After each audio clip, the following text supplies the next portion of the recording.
Hey everyone, in this video I will tell you how you can install your Apollo Group TV on Android box or on your Android devices. So for that I will guide you step by step with pictures. So just go to any browser and search for Apollo Group TV installation guide. When you search this is the first website in front of you, installation guides. It's the step-by-step guide how you can do it. So just click on this website. Now you will click on this. In this video, we are going to see how do I install on Android TV.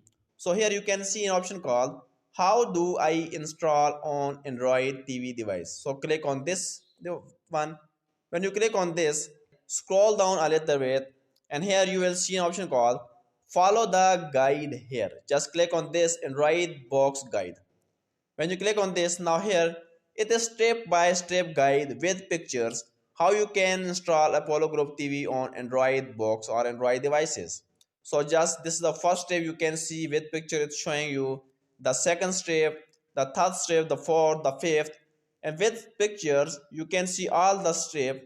So this is very easy. Now you can just follow these steps with pictures and your installation will be completed.